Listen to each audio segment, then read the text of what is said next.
کہ حدیث میں رسول اللہ صلی اللہ علیہ وسلم نے توبہ کے دروازے بند ہونے کا جو بیان فرمایا ہے کہ قرب قیامت میں آفتاب سجدہ کرے گا اور طلوع الشمس من مغربیہ ہوگا، اس کا تو وہ غروب مغرب کی طرف سے طلوع ہوگا، جب مغرب کی طرف ہمیشہ سورج مشرق سے نکلتا ہے مغرب میں ڈوبتا ہے، لیکن ایک وقت وہ آئے گا کہ اللہ تعالیٰ کی طرف سے حکم ہوگا کہ جہاں سے آئے تھے واپس جاؤ، اچانک رجعت قہقری ہوگی اور پورا نظام شمسی دوڑے گا، پیچھے لوٹے گا، اور اس وقت طلوع الشمس من مغربیہ ہو جائے گا کہ آفتاب مغرب سے نکلے گا۔ یہ خوفناک وقت وہ ہوگا، بہت خطرناک، کہ جب توبہ کے دروازے بند ہو جائیں گے۔ اس وقت اللہ رب العالمین نے توبہ کے دروازے کھول رکھے ہیں ہر ایک کے سامنے، اور ہمیں اس کا موقع دے رکھا ہے کہ ایک منزل آ رہی ہے اور ایک جگہ آ رہی ہے جہاں ہمیں جا کر رہنا ہے۔ ہم یہاں رہنے کے لیے نہیں آئے، جانے کے لیے آئے۔ جو آیا ہے جانے کے لیے آیا ہے، حتیٰ کہ انبیاء کرام علیہ السلام بھی یہاں رہنے کے لیے نہیں آئے تھے، اپنا اپنا کام کر کے رخصت ہو گئے اور اپنی منزل پر پہنچ گئے۔ ہم بھی سفر میں ہیں، جو شخص زندگی سفر میں ہے وہ بھی زندہ ہے، وہ سفر ہی کر رہا ہے۔ ہمارا سفر کس طرف ہو رہا ہے؟ جنت کی طرف ہو رہا ہے۔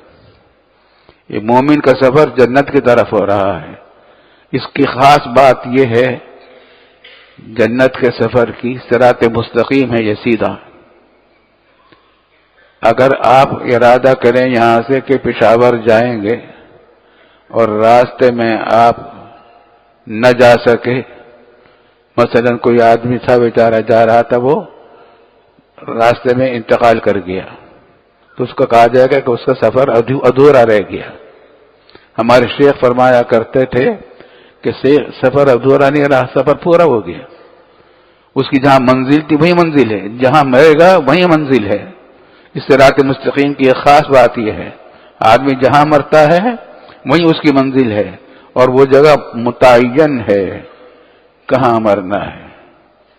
ہم میں سے کسی کو معلوم نہیں کہاں مرنا ہے، لیکن رب کریم نے طے کر رکھی ہے وہ جگہ، کون کہاں مرے گا۔ قرآن کریم نے اس کو واضح بیان کیا۔ اس واسطے جب یہ بات ہے تو کچھ نہیں پتا کب ملک الموت آ جائے گا اور رخصت کر دے گا، کچھ نہیں پتا۔ ملک الموت یہ نہیں دیکھتا کہ جوان ہے یا بوڑھا ہے، وہ تو یہ دیکھتا ہے کہ حکم کس کو مارنے کا ہے۔ بچے کو بھی روح قبض کر لیتا ہے، بڈھوں کی بھی کر لیتا ہے، جوانوں کی بھی کر لیتا ہے، کچھ نہیں پتا۔ اس واسطے قرآن یہ کہہ رہا ہے کہ توبو الی اللہ توبۃ نصوح، توبہ کر کے تیار رہو۔ اگر اچانک موت آ جائے تو گناہوں سے توبہ کی ہوئی ہو، اور یہ وعدہ کر رکھا ہے اللہ رب العالمین نے کہ جب تک توبہ کے دروازے بند نہیں ہوں گے تو ہر ایک کے لیے توبہ کا دروازہ اس کے مرنے کے وقت تک ہے۔ جب فرشتے موت کے نظر آنے لگتے ہیں تو اس وقت ہمارا دروازہ بھی توبہ کا بند ہو جائے گا۔ جب تک فرشتے ہمیں نظر نہیں آ رہے، موت ملک الموت وغیرہ نظر نہیں آ رہے، اس کے ساتھ ہی توبہ کا دروازہ کھلا ہوا ہے۔ اب دیکھیں اللہ تعالیٰ کا کتنا فضل و احسان ہے کہ اس وقت تک چھوٹ دے رکھی، جتنے کبیرہ گناہ ہو رہے ہیں، کبیرہ صغیرہ، معافی مانگ لو اور توبہ کرتے رہو، تیاری کرو، جانا ہے وہیں۔ اس کی جب تیاری کرنی ہے تو اگر توبہ نہیں کرو گے تو پھر وہاں کیا ہوگا؟ آپ اگر یہاں سے جانے لگے کسی ملک جو آپ نے کبھی دیکھا نہیں، وہاں آپ کا کوئی جاننے والا بھی ایسا نہیں جس کے بارے میں معلوم ہو کہ وہ آپ کا استقبال کرے گا، کہ بے وجہ اجنبی لوگ ہیں، کھانے رہنے کا کہاں انتظام ہوگا، کھانے پینے کا انتظام کہاں ہوگا؟ اللہ تعالیٰ نے ہمیں سب بتا رکھا ہے کہ تمہارے لیے ہم نے سب چیزیں تیار کر رکھی، آ جاؤ ہمارا راستے پر چل جاؤ تو پہنچ جاؤ گے ہمارے پاس۔ قرآن کریم نے یہ کہا ہے کہ توبو الی اللہ توبۃ نصوحا. اللہ اکبر. موت کا مسئلہ ہے اور توبہ کا مسئلہ ہے. موت کسی کو چھوڑتی نہیں. سچی بات یہ ہے کہ ہم میں سے ہر ایک کو تیاری کرنی ہے، ہر ایک اس کے سفر کے راستے میں ہے.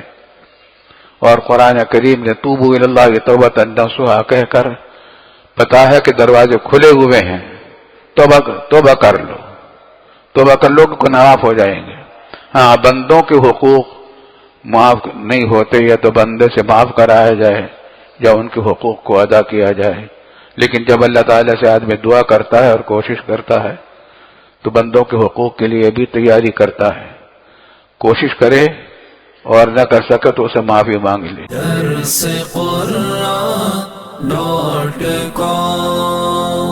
www.darsequran.com